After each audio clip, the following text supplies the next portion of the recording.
We'll talk about the socioeconomic aspects of artisanal and small-scale mining activity in Ghana. And the two photographs you see represent some of the things that you have seen over the last 3 days. Now, artisanal mining, and for that matter, any type of mining, will normally have linkages with, for ASM in Ghana, you have heard from the Minerals Commission, from several people, EPA, etc., that we have the formal and then the informal, what people might classify as illegal, even though they themselves, if you go to the field, they will tell you they are not illegal miners. So we have the formal aspect where people go in for licensing or permits from the regulatory agencies, and then the informal aspect where they also, whether we agree or not, also obtain some form of license from the customary type of people. I think the gentleman from Gambia just talked about that, where they go in there and then they take some form of license, permission from the traditional landowners. So we have the formal, the informal, and I've brought over here just 5 major aspects of things that we normally would use to categorize these.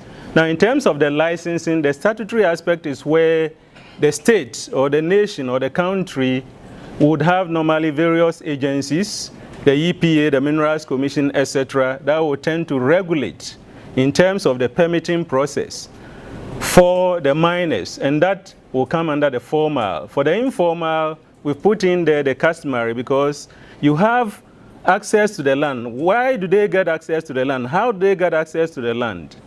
Now, we have 2 things here. In Ghana, land is not entirely owned. In fact, most of the lands in Ghana are owned by traditional authorities, by stools, by skins, by families.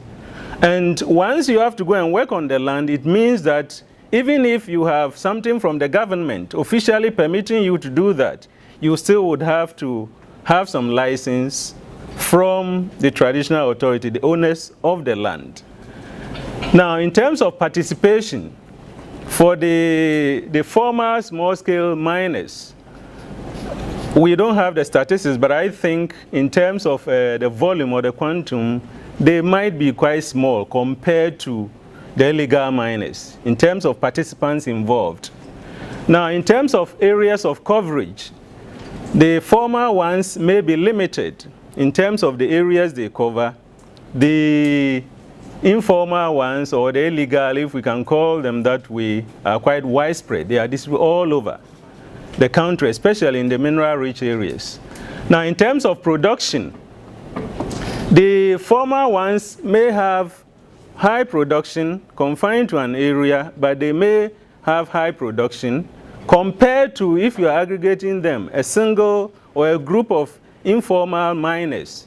They may not be that high, but if you aggregate, if you cumulatively, the informal ones may have quite high production also. Now, in terms of output, the former ones may be significant, but I would think that the informal or illegal ones may be even far more significant, once again, if you aggregate them together. Now, let's look at a few socioeconomic aspects in terms of the background of the ASM operators.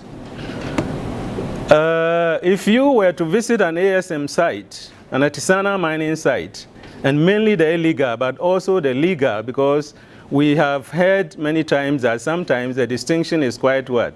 Indistinct or blurred. Now, we have a variety of skills, a variety of people of various educational backgrounds. Now, people of diverse cultural backgrounds. You have kids, we just saw from the gentleman from Gambia, and we have also heard many times over, up to maybe people over 70, 80, who may be even at a site or spread all over. And then also we have in Ghana, we have people from several countries. 2 years ago, we were doing some work in the Akwetia area, and I was surprised to find somebody from Angola, also at the diamond fields in Akwetia. So I asked him, why come all the way from Angola to Ghana? Because Angola, you may even have far more things there than Ghana. And he said, well, they buy and they have linkages. So these are all things that we may just say, we may not know. But if you go to the field, you can find a lot of these things here. People of various nationalities. We can have Togolese, Burkinabes, people from Cote d'Ivoire, Liberia, Sierra Leone, at a site in Ghana. And in the same way, you find Ghanaians also in the other places. This map is not, it might not show very well, but it just shows the mineral distributions in the country, mainly gold.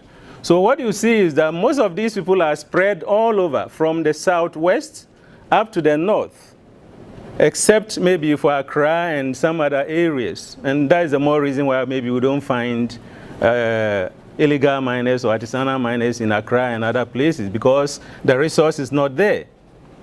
Now, what are some of the major socioeconomic features of ASM in Ghana? Now, we do have some benefits. We also do have some risks.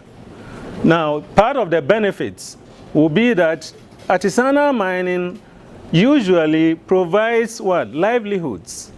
Serves as a source of livelihood for many people. We've heard, we've seen all over. Now, it also more or less gives employment to several people who otherwise would have been unemployed. Now, incomes, if you go to those places, people's incomes are quite, in fact, compared to what they do, they will tell you. And that is also a magnet that serves to attract people into these areas. There is this aspect of poverty reduction, which is also very important. It adds foreign exchange to the national reserves.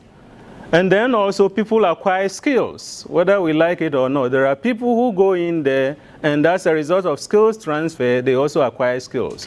There are a lot of others. But then these benefits can then be looked at in terms of the risk or the negatives that may also be associated with that. If you look at the conditions at most of the mine sites, in most cases the conditions may be very, very what? Horrible. Okay, where they stay, the shelter, the water, etc., etc. Sanitation. So there are a lot of things there that we also will normally encounter at artisanal mining sites. Now, social vices. Many, many, many social vices. I don't want to go through, I mean, you all know several of them. Okay, crime, gangsterism, people talk about prostitution, etc., etc. So there are many social vices that may also be associated with that, drug abuse or substance abuse, etc., etc. Now, food security or insecurity, this is also becoming far more evident. A lot of people are moving in droves from the traditional subsistence economy, traditional agriculture, into, mining. And that will tend to have serious implications on the nation's food security. Now, human security, you go to some of the places, the people may be armed. In fact, it started a long time back when they had these conflicts with sometimes the light-skilled miners, and then also with security agencies. Naturally, they would also want to defend themselves. So they go in there, and then even people who go after them, once they've had their produce, you get some people also preying on the miners to go and take part of what? The money that they have acquired. So people have also made it a business that wherever these artisanal mine sites are more or less operating, they also will visit them to take part of what? The wealth that they have. And that is also something that has human security implications. Now, black marketeering. Now, it generates foreign exchange for the nation, all right, but then also a lot of these things are not well documented. And so, because of the porous borders that we all know we have across the sub-region, you have a lot of these minerals going across the borders easily. And that fuels a substantial trade in illicit business activities. Environmental degradation, we talked about that yesterday, so I won't go through that. Now, this is by courtesy of the Minerals Commission, and I must acknowledge Mr. Tete, the head of the artisanal mining sector. That was his slide. This was in 2012 or 13, thereabout. We had a presentation at some place. So you could see that from even 2000 to about 2010, you had a substantial increase, okay, an exponential increase in terms of the artisanal mining as opposed to the large-scale mining. In fact, the artisanal mining segment kept increasing in terms of production. As to the reasons, well, I may not be able to tell offhand. But if you get still data from the Minerals Commission, which is just recent data, you can actually look at the gold production by SSM, that is the small-scale miners, and then also the large-scale miners. And you can actually see that the gold production from the artisanal miners actually peaked sometime in 2013 and then came down a bit. Maybe now, if you were to get the details for the past maybe 3, 4, 5 months, I'm sure it would go substantially down because of an intervention by the government. But you can actually see how the small-scale miners, artisanal miners, are more or less what?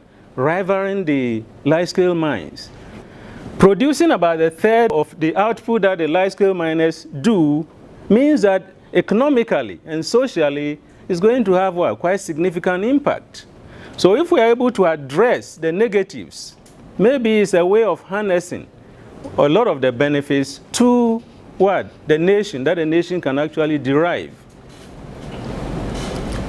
Now, how are these things sustained? Now, in the first place, to be able to sustain something, it means that you must have access to the resources. So how do these people get the land? And especially the mineral resource or resources. Now, how do they get capital and credit? The land, the labor, and then the skills. And then entrepreneurship and growth. In fact, I have visited some sites where the people themselves go in to look for, it's like an investor kind of thing. The villagers, some go in to look for people to come and what? Mine. If you go to my village, for instance, the sort of buildings that people have put up, the sort of cars that, vehicles that people have bought. So they are trading lands, etc. for what? The mineral listing, right? They are trading the lands, and then as a result of that, they are getting substantial incomes. So we actually have to look at ways, in fact, in terms of in the context of what the government is doing at the moment, I think we also have to look at some of the variables, the factors that are contributing to this. Otherwise, in my view, it is going to be a huge challenge. Now, these are, if we look at the profile once again, we have a whole lot of people involved. Now, in the top left, this is a photograph that myself and some guys, actually I took in the Prestia area some years back, and now it's all over the internet. But what you see there is that you have a whole lot of women carrying what? Some of the ore to a site to be processed. And they tell you, most of them were farmers, right? Some were even seamstresses and others, but they go here and the kind of money they get, about 30 Ghana cedis a day for maybe 6 or 5 hour work. Just taking this thing over a distance of about 20, 30 meters to a processing site. If you compare that to the traditional agricultural practices, they are not going to get that much. So they also have more or less an economic decision to make. And that is what will normally drive them into some of these things. You see the baby over there being introduced to maybe artisanal mining. So very soon, the babies will also join. In fact, at one point, there was a nursery. And it's quite interesting. The women had actually, with kids, they assembled the kids somewhere. They have 1 or 2 women who will be there. And then out of the proceeds that they get, the money that they get, they pay that woman to take care of the kids at that site. Okay, so you see how the dynamics are. Now, the top right-hand corner, also a photograph taken in Prestia, where there was a mine, more or less a shaft. They were actually doing hard rock. And over there, too, you can get people from maybe as young as about 14, 15, up to about 70, especially those who may have worked in the mine with some kind of experience doing all this. So in terms of the profile, you have a whole range. Now on the left, bottom left, you also have quite similar thing, artisanal mine site in the Aquatia area, Kanting and some of those areas. I can't remember the specifics. But you see a whole lot of people also involved there doing a lot of what? Jobs, different jobs. On the bottom right, you have a woman, a lady who is smiling Why is she smiling? Maybe she was in agriculture, she wasn't getting that much. Now, when the miners moved in, several people moved there, she's also servicing them. And every day, the amount of money, if you interview them, the amount of money they make. So to them, it is very good that they get these kind of business opportunities in those places. And they will go all out to what? Bring miners, because it will fuel what? Maybe their economic what? Okay, prosperity, as it were. Whether short-lived or not, it is an economic decision that makes sense, in my view. The gentleman in the overall there, I understand, when I interviewed him, he hails from Accra. He had gone to those places. This is also Prestia. He's gone to the place. He's a mechanic. So he goes in and then repairs what? The equipment and other things for them. And according to them, he gets far more money being at that side than being a mechanic in Accra. So you look at all these dynamics and you can see at this side too, you have a whole lot of people, various age groups, various skills, etc., all doing one thing, right? Now here, some of the conditions as I talked about, you have a man, when I interviewed him, he said he was about 60-something, but I'm sure he was over 70, okay? Going there, you see what he's also doing, right? Also processing. You have some small boys around. Now look at the places they stay, okay? They stay over, sometimes they stay there for weeks. This is all that they do. That is the shelter. They cook around, they do everything over there. And some of these conditions are quite, in terms of this thing, quite horrible. Now, once again, at this site, people were recycling what, some miners had already done. And that also creates business opportunities for several of these people to also get some jobs. Now, this one we had, I think, in the Guafu area in the central region. Normally you go, you don't get to see these people going in, as it were, into the pits. Okay, they normally feel they won't even let you photograph. But this day, the guy was not actually watching, but we managed to also, and later on we fraternized with him and everything was fine. But you see, going down there without any protective gear at all, and some of these things can go 10, 15, 20, 30 meters, or even 40. And they will just be scaling with the hands and what? The legs. Okay? Prone to what? Okay? Accidental falls, etc., etc. But they go in there, they work under very hard conditions. Some people have also made it a business to transport the material. So you go to these places, there are people who have the money to buy vehicles and other. They transport these things for the miners. So the miners will go in there, they will dig or they will produce. There's somebody who also goes in with a vehicle, transport this thing for a fee. And I can tell you that if you have 3, 4, 5 cars, is that okay? The number of every car may have what we call here in Ghana a mate. That is somebody who would also be with a driver. Now that driver may service maybe a family. So you can imagine the spin-off effects. Now that inscription there is Adam Nana means what? I don't know. Nana means what? Not chief, but okay? Not chief in this case, okay? Adam Nana, a descendant of Adam or whatever. Okay. Yes. Okay, the grandchild of Adam. Okay.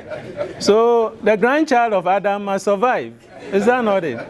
So they are there to do something. And all these things, all these processing equipment are manufactured there. And what they also do is they are very skillful. Sometimes they, in fact, the one on the right hand there, the double thing that you see, it is used to capture both gold and diamonds in the Akwatia area. So whereas they would have only done for diamonds and lose the gold, they have been able to ingenuity at play. So they get that, so they use this and then they can also carry the diamonds and then what? Trap the diamonds and the gold at the same time. Because they have diamonds and gold, in the rocks there.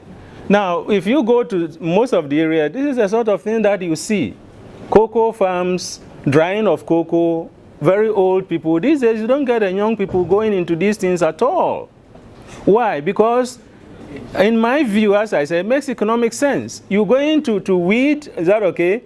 Fell trees, plant the cocoa for maybe 4, 5, 6 years before it fruits, right? It matures. They go to the artisanal mining site in a day, even for the women who carry, maybe 30, 40 Ghana cedis. Would you want to go and do a farm that would take 5, 6, 7 years in order to get something? No way. So economically, they also will make that economic decision in order to come out with what they want.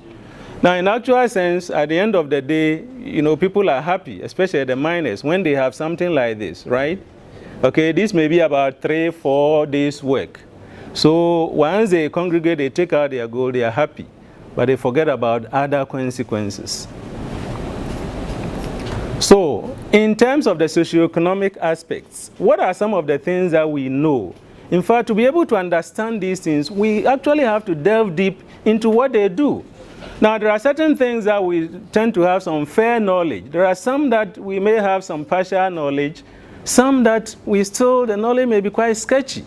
For example, if we look at the benefits that they get, we all know the miners get benefits, otherwise they won't go in there. The communities, the sponsors, the nation as a whole, etc., etc. So you have a whole lot of people who benefit from these things. We know there are risks associated with these, you know, activities.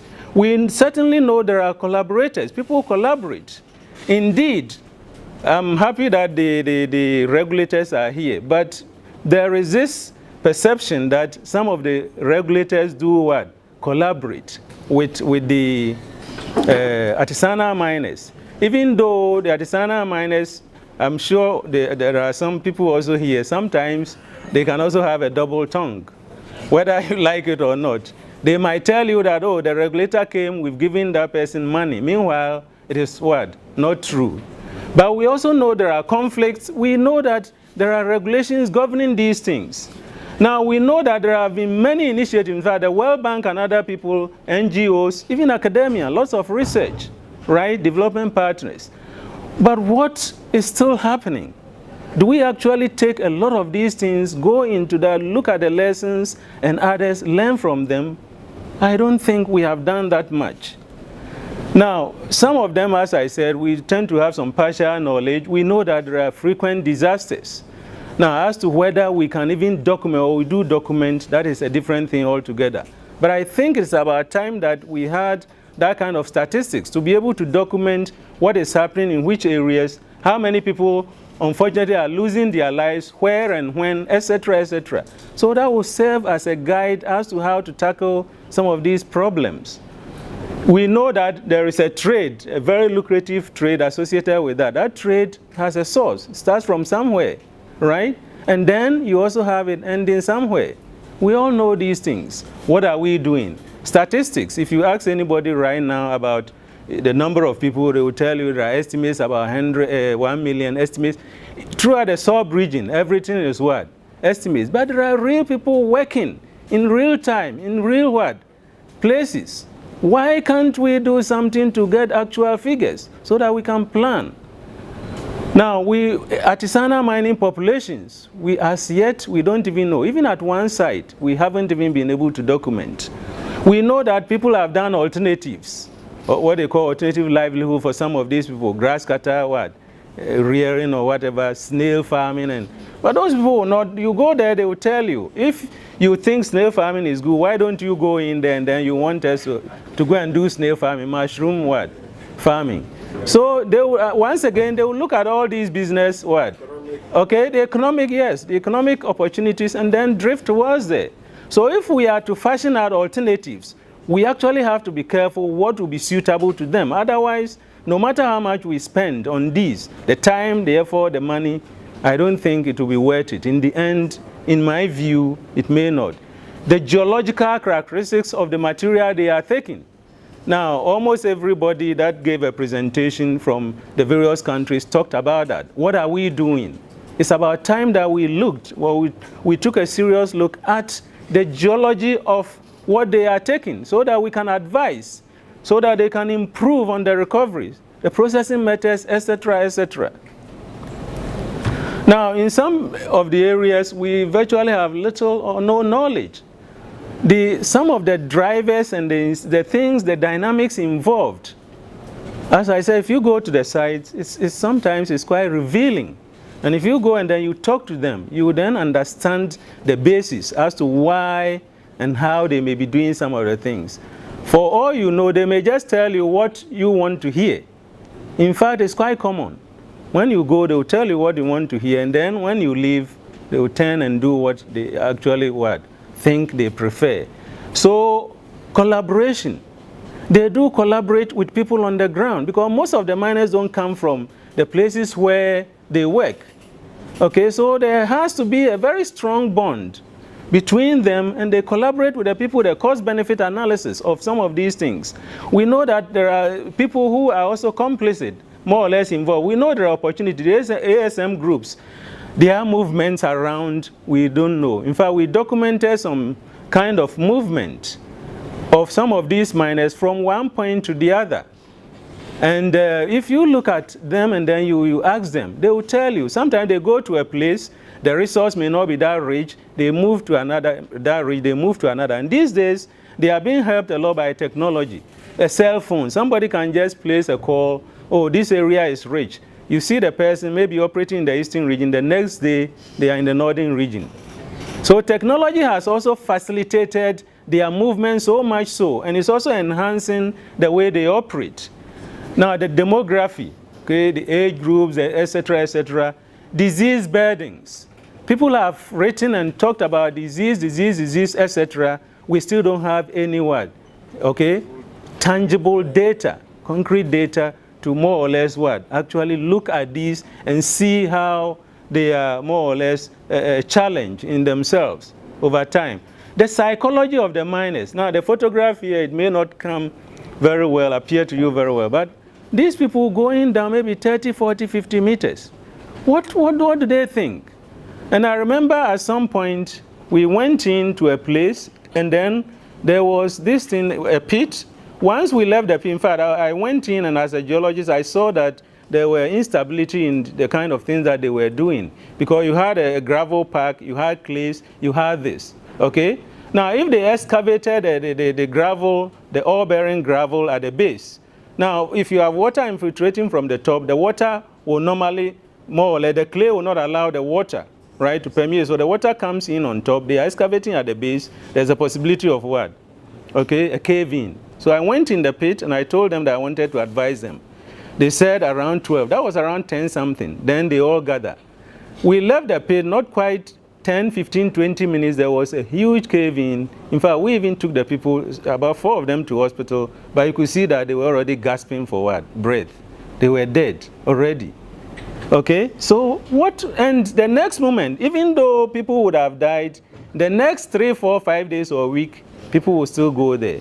So what is the psychology of these people? We actually have to sit down. There are psychologists, there are sociologists, all these things will have to be studied. If we have to actually mitigate some of the situations. Now, the proportion of miners to non-miners, all these things will have to be looked at. Now, here is one example where there was a cave-in.